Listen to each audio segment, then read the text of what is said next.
Hello and welcome to Larnen's 1 year on State of the Guild podcast to see how we've been doing, what's gone well, what's not gone well, what the future holds, and some of the things that we've been doing over the course of the last year. So it's now just over a year since WildStar launched. It's about a year since I last made one of these podcasts about what we liked about WildStar and what was looking good. And I think it's fair to say that the last year has been fairly interesting. A lot of the things that we were excited about happened exactly as we thought. There are some of the things that we hoped would be successful that weren't. But overall, I think everything's gone pretty well. And I, for one, am certainly happy with the time that's been invested in WildStar. And I'm very, very hopeful that that will continue to go on very positively. So the game itself, what has it done? Well, it delivered, I think, on most of the things that we asked it for. We were looking forward to a change from WoW, a different way of doing things, rather than this sort of Mickey Mouse welfare epics, everybody may win mentality that had fitted into WoW. The idea that you can just release the same content 12 times with increasingly weird-sounding names like, mythic, super heroic, amazing levels, and that people would consider this to be good content that they keep wanting to play, and that people who wanted to dedicate perhaps 10 seconds a week to the game and people who wanted to dedicate 5 days a week to the game would be happy doing the same thing for basically the same rewards, just with slightly different names and the stats tweaked. I think WoW got that wrong. I think obviously they're big enough that they can eat that mistake up.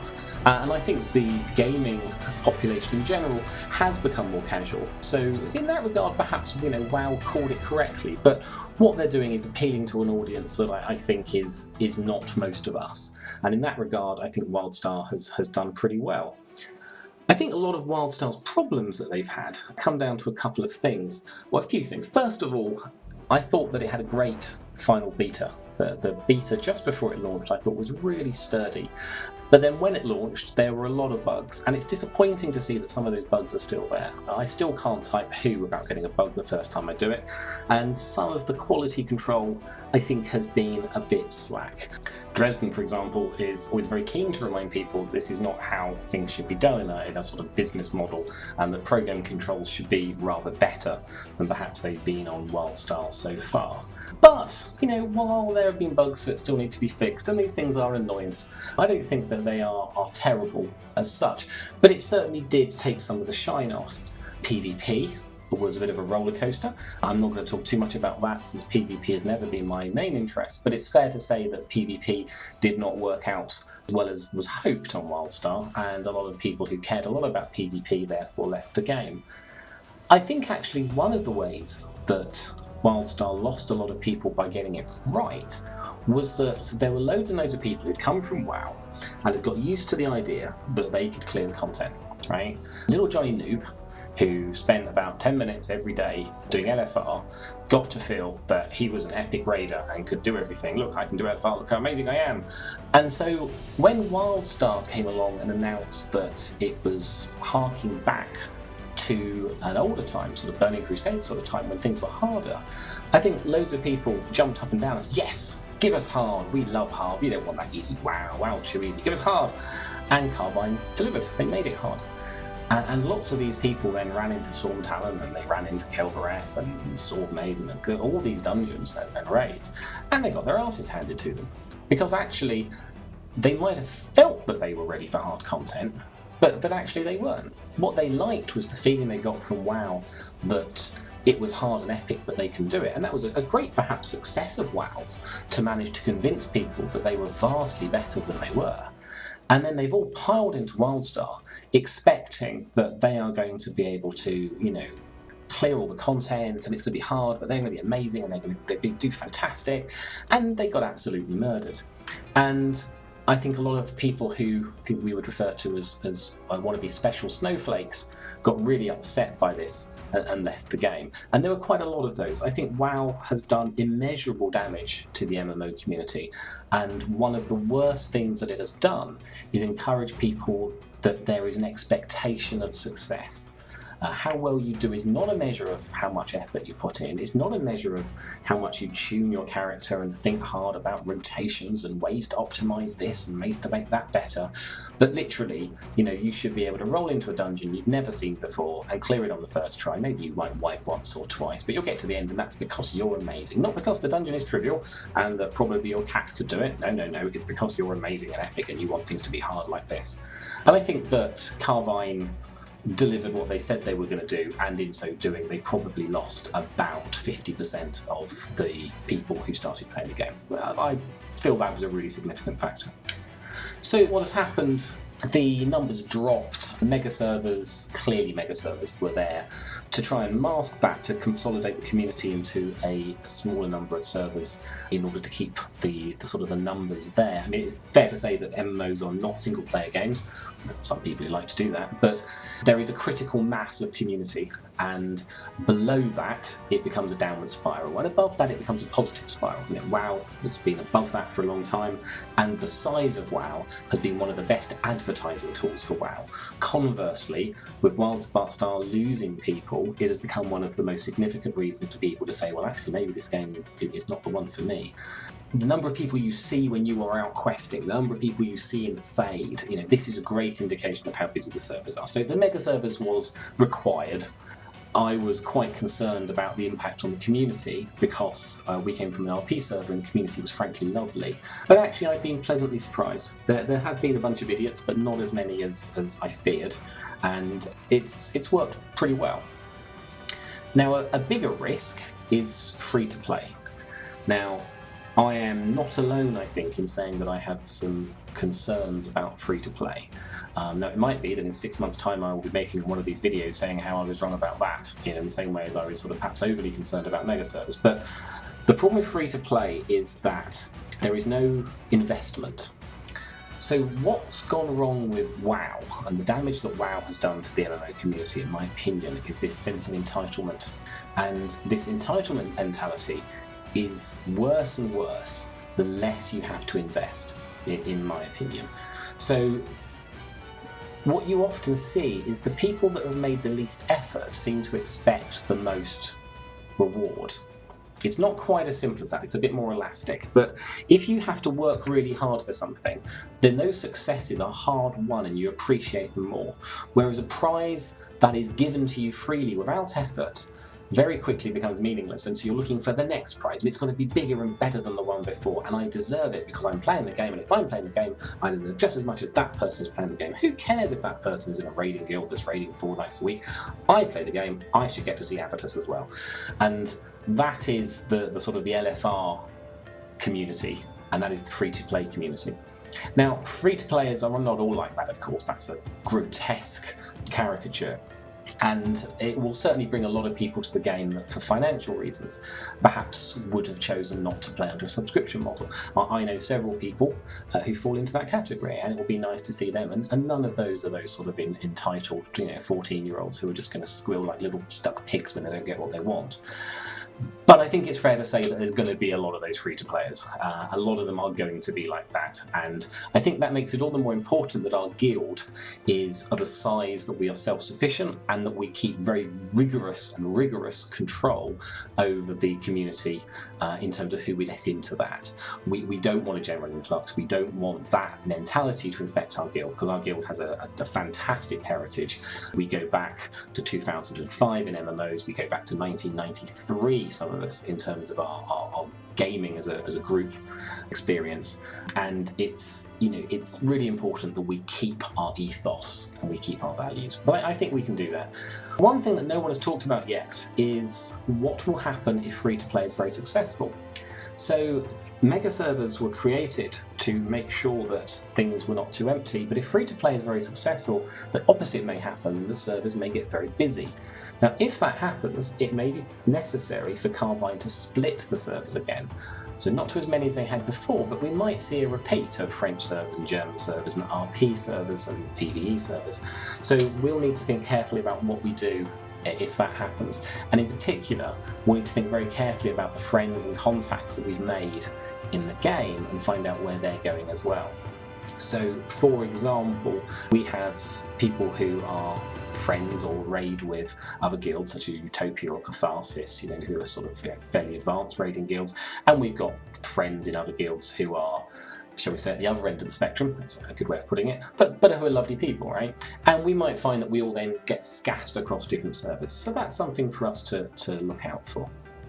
So I think that brings us on to raiding and alliances. So let's have a quick recap of how we did with raiding. When we had a launch, we decided that we were not going to raid in WildStar at the beginning. In World of Warcraft, we have a fantastic raiding heritage. We used to chase server 1 to 5 spots for years. Not so much in Burning Crusade, because we only started raiding during TBC, but we certainly cleared all the content in Burning Crusade before Wrath of the Lich King came out. In Wrath, we chased server top spots consistently. We never got a server first. We could have had a server first, actually, at the end of Wrath.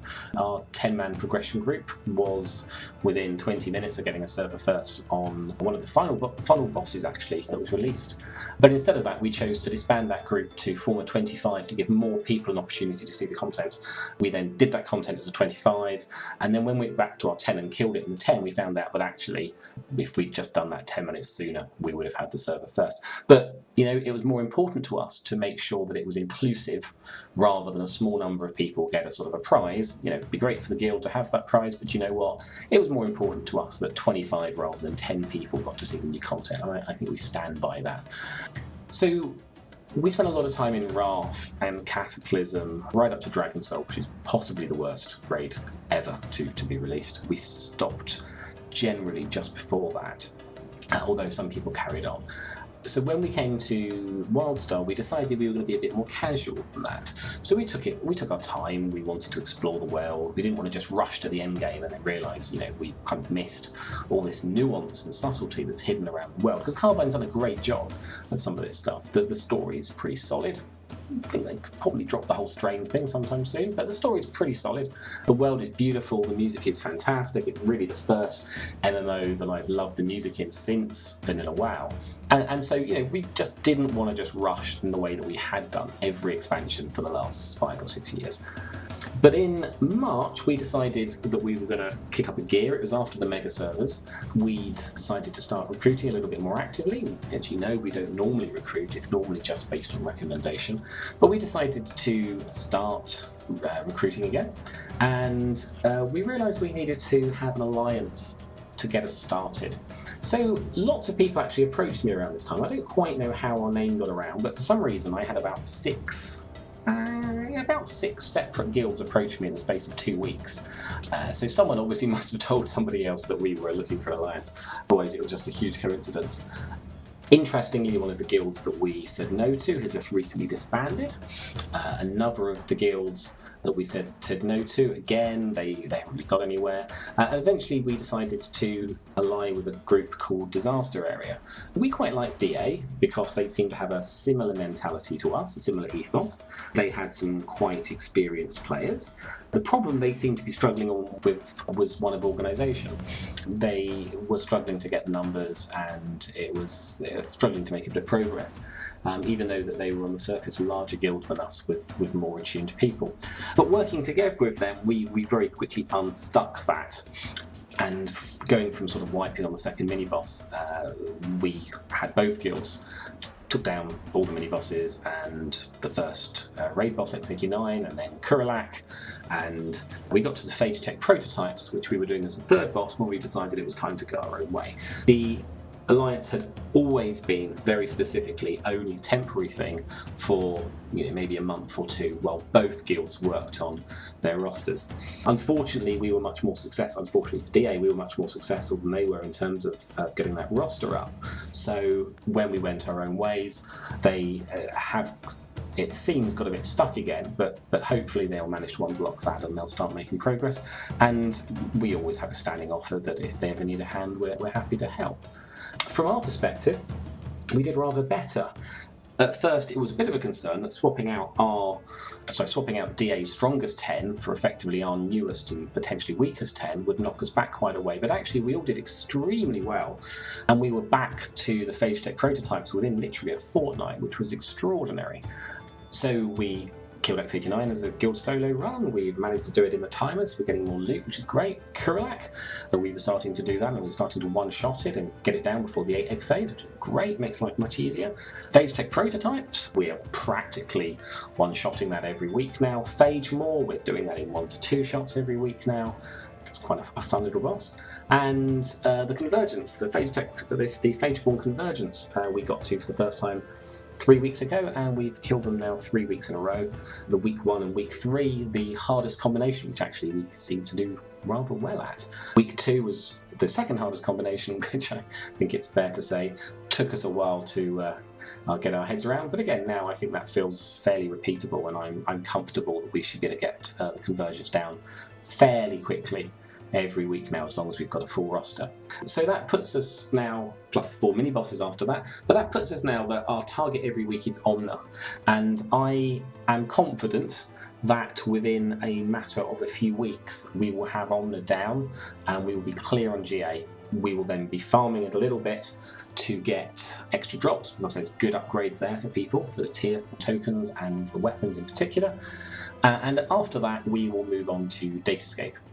So that's where we are with raiding right now. At the end of June 2015, we are on the verge of moving from being a newbie guild with no raiding, basically 2.5 months ago, to moving into Datascape very, very soon indeed. I think everyone has done an excellent job there, and I'm hugely proud of everybody. The other thing to mention about raiding, of course, is that we are now in the process, we've just started to set it up, a second raid group. Now, I've made a separate post about this and what it's there for, but effectively it's ticking lots of boxes. It's letting people who have no GA experience have a learning raid. It's letting people bring fully geared alts along to get a bit of experience on other classes, which is not only great that they can play their alts, but also it's great because you get a better feel for the other classes and how the fights feel to them, which will just give you a bit more raid awareness, I think.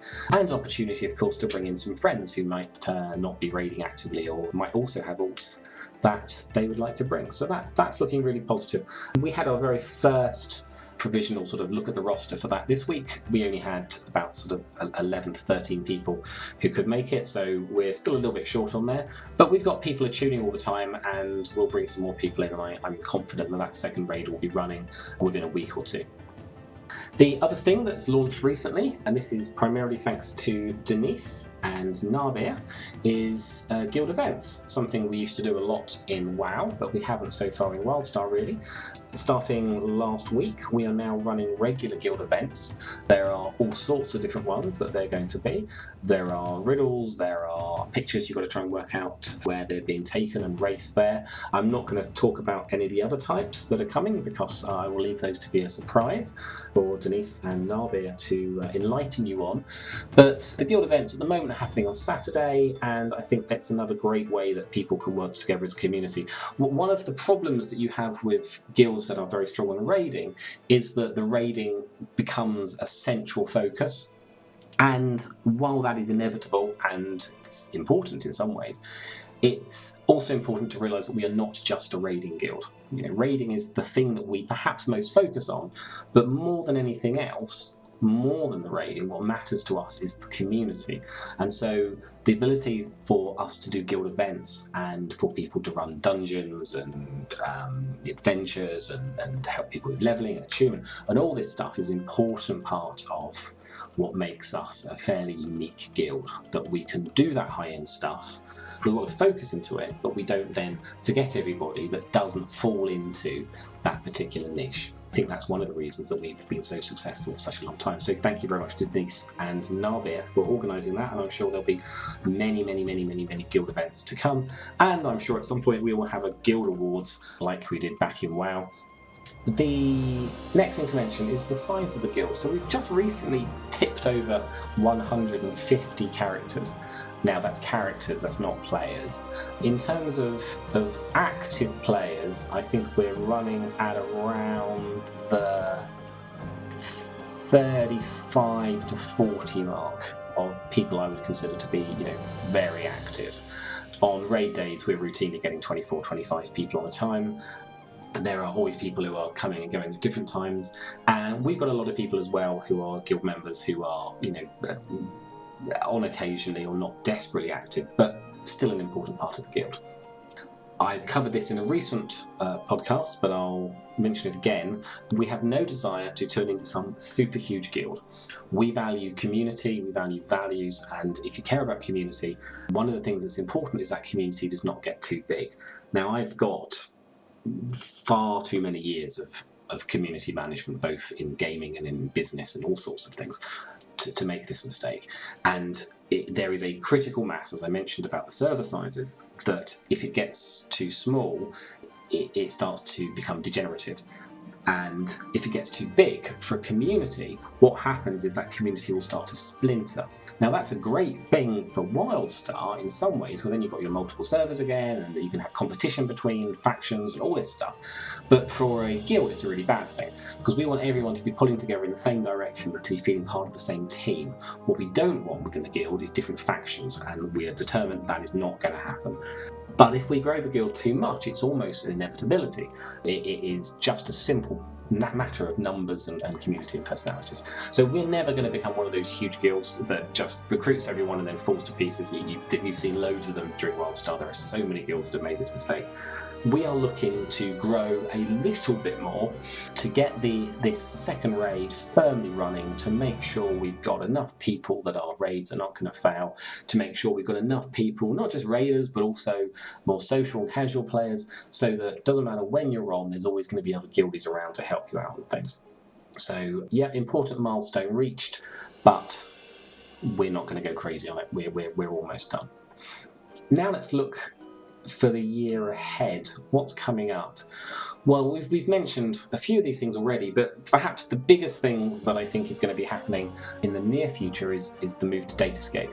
This is a significant step up in terms of raid difficulty, so we're going to have to organise all the more clearly for that. I think we're going to start out by running Genetic Archives and Datascape in parallel, not at the same time, but we will be running a sort of a GA farm run, which is going to be kind of a progression group. It's going to be going hard and fast to try and clear stuff to get upgrades. And then that group will also do Datascape to start with, maybe one night a week. And over time, we will take days out of GA and put them into Datascape. So I would expect at some point in the not too distant future, our progression group will just be doing Datascape. Meanwhile, our second raid by this point will be bolstered to the degree that they will be making bigger and bigger progress into GA. And obviously we'd like to get to a point that group at some point is pushing Omna and the end bosses as well. Now that won't be soon, but I'm fairly confident that we can get there as well. We can have 2 GA clear, completely independent groups over the course of the next sort of 6 months or so. The server split I've already mentioned. We need to be careful about this and make sure that we don't end up getting isolated away from all of our friends. Although, at the same time, we might decide that actually we might go for a lower pop server and then become, big fish in a small pond and try and get some of these server 1 to 5 sort of type spots on Javit, where we all are at the moment. It's not very likely, but if there's 4 servers, 5 servers, then yeah, we can possibly start looking at that again. So that's something for us to consider. I mean, we talked about that a bit in the original podcast, and I think the same logic holds true. The next thing that's really important really is about our guild ethos. So as we've grown, we've tried to be very careful to make sure that we maintain all of our values, that we are not interested in recruiting people with fantastic gear and an attitude problem. We just don't care about people like that. I have turned down DS-scaled raiders, quite a lot of DS-geared raiders actually, who are astonished that a GA guild doesn't want them. But from chatting to them, it's been clear that their attitude just doesn't fit with us. We don't want arrogance, we don't want egos. What we want is a group of people who are friendly and kind and community focused and happy to help out. And when someone makes a mistake, their first thought is not to call them a fucking idiot, but rather to see if they need help and help them out, right? And at the same time, that people are grown up enough and sensible enough that they can do that sensitively, so it's not someone stands in the fire and someone goes, oh, do you need to learn how to see red? Do you know what I mean? It's not that kind of guild. We're never going to be that kind of guild. And, if from time to time we get somebody in the guild who we misjudge and they're like that, then they will be invited to leave. And I think that we've done that already. It's very rare, but on the one occasion that there was someone who was in the guild that clearly they diverged from where we were in terms of sort of ethos and values, we very promptly showed them the door. And again, they were astonished. They couldn't understand why we were doing it, right? We were just being oversensitive. What's wrong with making jokes about, people who are homosexual or black or whatever? It's just a joke. Might be just a joke, that's fine. Go and tell it somewhere else. I think as a fact, we are so none sort of judgmental and very, very tolerant of people's different backgrounds and attitudes and preferences and all this stuff means it just doesn't matter in our guild. It just really doesn't matter, right? What you believe, where you come from, what colour your skin is, what your gender preference is, any of this kind of stuff. It just doesn't matter at all. Obviously gender as well. And as a result, I think we've got a very inclusive community that comes from a very broad church. Obviously not church sense, but you know what I mean. It comes from a very broad bunch of people, and respect is really important in there. And coming straight on from that is a question of reputation. So our internal values, the things that we care about and make us special, is great, that's internal. We also need to project that to everybody else. There is no better tool for recruiting the right people for a guild than having our existing guild members be shining examples of what is best about MMO communities, being happy to help people, being non-judgmental about mistakes, helping people rather than criticising them, going that little bit extra. It's something I actually take from the business world, but I used to work for a very, very large company, and there were two things that always stuck with me in terms of how they did this particular thing. But the first thing they always said was, be aware that any time that you are somewhere and people know which company you work for, even if it's socially, that you are an advert for that company. You are a walking billboard that advertises that company's values. And I think that is absolutely true, all the more so in WildStar, because we have that Conclave of Darkshire tag above our head. So anything that you do is a reflection on not just yourself, but on the guild, and that is really important to remember that. The second thing that this company said, and this one has particularly stuck with me, was don't say anything that you would not be happy to see on the front page of the New York Times the next morning. Now, it was an American company, and you can kind of get the whole New York Times thing, but again, anything that you say with that COD tag above your head, would you be happy, would you be proud to see that on a forum next to this is what Conclave of Darkshire are like? If not, don't say it, right? Instead, just think, how can I better make this point? Do I need to make this point? Do I need to tell this person that they're a newbie and they need to get a life? Does that actually help anybody? No, it doesn't, right? Instead, be that person on the forum post where they say, I was having I was in Storm Talons today, I was having real trouble, I was getting called a noob by 3 people, and then this guy from Conclave took me aside, helped me understand my game better, and I had a great day, right? Be that person. And I think that will help immeasurably with making sure we recruit the right people to the guild. In fact, we go back to how we did it in WoW. We never advertised in WoW. We didn't need to. People flocked to us because of our reputation for being good, for being fair, for being nice and being friendly. And that is exactly where I want us to be in WildStar as well. Right, so that is that. That's lots of talking. I shall shut up now. But thank you very much, everybody, for helping make Conclave a huge success in WildStar, just as it was in WoW. I think we've done extraordinarily well, particularly over the last 6 months, really. And with regard to raiding, we've done it just amazingly well. We've taken that ability to really understand what works as a group, look at the guides, implement the bits we like, tweak the bits we don't, come up with bespoke solutions, and take stuff down. We've done brilliantly, so thank you very much indeed, everyone, for being a part of that. And yeah, let's all look forward to the upcoming year and see how well we can be doing this time next year. All right, everyone, thank you very much.